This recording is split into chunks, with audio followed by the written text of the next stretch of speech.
Welcome to science academy YouTube channel. हमारी रीड साइको की टेस्ट सीरीज चल रही थी, जिसका अगला वीडियो है। देखिए आज की वीडियो का पहला प्रश्न, व्यवहार के कारण व्यवहार में परिवर्तन ही अधिगम है, यह कथन किसका है? तो यह कथन गिलफोर्ड का है। व्यवहार के कारण व्यवहार में परिवर्तन ही अधिगम है, यह कथन किसका है? यह कथन गिलफोर्ड का है। अगले प्रश्न की बात करें, नवीन ज्ञान एवं नवीन अनुक्रियाओं को प्राप्त करने की प्रक्रिया ही अधिगम है, उपरोक्त परिभाषा किसने दी? तो ये परिभाषा वुडवर्थ के द्वारा दी गई है। नवीन ज्ञान एवं नवीन अनुक्रियाओं को प्राप्त करने की प्रक्रिया ही क्या है? अधिगम है। अधिगम की यह परिभाषा वुडवर्थ के द्वारा दी गई है। अगले प्रश्न की बात करें, रॉबर्ट गेने ने अधिगम के कितने प्रकार बताए हैं? तो 8 प्रकार बताए हैं। अगले प्रश्न की बात करें, संकेत अधिगम पावलोव के कौन से सिद्धांत पर आधारित है? तो शास्त्रीय अनुबंधन अनुक्रिया सिद्धांत पर आधारित है। संकेत अधिगम पावलोव के कौन से सिद्धांत पर आधारित है? शास्त्रीय अनुबंधन अनुक्रिया सिद्धांत पर आधारित है। अगले प्रश्न की बात करें कि अधिगम का उच्चतम स्तर कौन सा है? रॉबर्ट गेने के अनुसार अधिगम का जो उच्चतम स्तर है वो है समस्या समाधान अधिगम। अगले प्रश्न की बात कर लेते हैं कि अनुभव द्वारा व्यवहार में परिवर्तन कहलाता है, तो सीखना कहते हैं। अनुभव के द्वारा व्यवहार में परिवर्तन कहलाता है, सीखना कहलाता है। अगले प्रश्न की बात करें कि छात्रों में सीखने की योग्यता निर्भर करती है, तो व्यक्तिगत भिन्नता पर निर्भर करती है। छात्रों में सीखने की योग्यता किस पर निर्भर करती है? व्यक्तिगत विभिन्नता पर निर्भर करती है। अगले प्रश्न की बात करते हैं कि अधिगम के बंध सिद्धांत के प्रतिपादक कौन है? तो अधिगम के नियम दिए थे थार्नडाइक ने। अधिगम के बंध सिद्धांत के प्रतिपादक कौन है? थार्नडाइक है।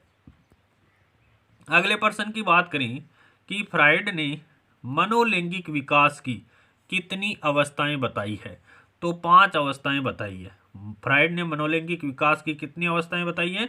5 अवस्थाएं बताई है। 5 अवस्थाएं कौन कौन सी है? देखिए, पहली है मुखावस्था, दूसरी है गुद्धावस्था, तीसरी लैंगिक अवस्था, चौथी अव्यक्त अवस्था और 5वीं जननेंद्रिय अवस्था। ये फ्राइड ने 5 मनोलैंगिक विकास की अवस्थाएं बताई है। अगले प्रश्न की बात करें कि व्यक्तित्व मापन की प्रक्षेपण विधि कौन सी है? तो सीपीटी, डीपीटी और पीडीटी ये सभी क्या है? व्यक्तित्व मापन की प्रक्षेपण विधियां हैं। व्यक्तित्व मापन की प्रक्षेपण विधियां कौन सी है? सीपीटी, डीपीटी, पीडीटी ये तीनों विधियां व्यक्तित्व मापन की प्रक्षेपण विधियां हैं। अगले प्रश्न की बात करें कि अभिप्रेरक के सही क्रम का चयन कीजिए। तो अभिप्रेरक में सबसे पहले आता है आवश्यकता, आवश्यकता के बाद आता है प्रणोद और उसके बाद आता है प्रोत्साहन।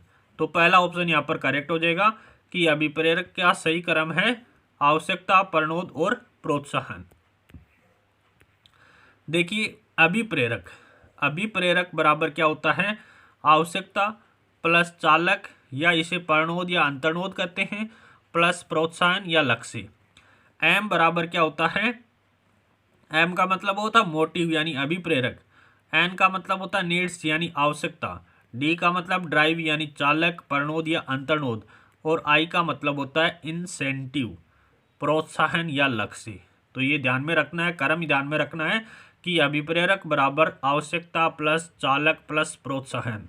ध्यान में रखना है, चालक को प्रणोद या अंतर्नोद कहते हैं, प्रोत्साहन या लक्ष्य दोनों में से एक वर्ड आपको ऑप्शन में मिल सकता है।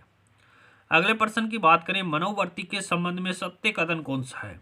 देखिए, मनोवर्तियों की विकास पर शारीरिक स्वास्थ्य का प्रभाव पड़ता है। बिल्कुल सत्य बात है कि मनोवर्ती के विकास पर शारीरिक स्वास्थ्य का प्रभाव पड़ता है।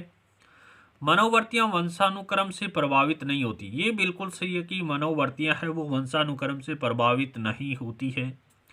अध्यापक इनके विकास में बालकों की सहायता कर सकते हैं, ये भी सही है। तो सभी के सभी सही है, मनोवर्ती के संबंध में ये सभी कथन सही है। अगला प्रश्न देखिए, आदत के संबंध में सत्य कथन है। आदत के संबंध में सत्य कथन कौन सा है? मूल प्रवृत्तियों की तरह आदत भी व्यक्ति को अभिप्रेरित करती है। बिल्कुल सही बात है, मूल प्रवृत्तियों की तरह आदत भी क्या करती है, व्यक्ति को अभिप्रेरित करती है। आदत निर्माण का आधार कोई मूल प्रवृत्ति होती है, ये भी सही है। आदत है वो जन्म जात होती है, ये भी सही है। व्यक्ति में कोई बुरी आदत का निर्माण हो जाता है तो वह आसानी से नहीं छूटती है, ये भी सही है। उपरोक्त सभी कथन क्या है, सत्य है।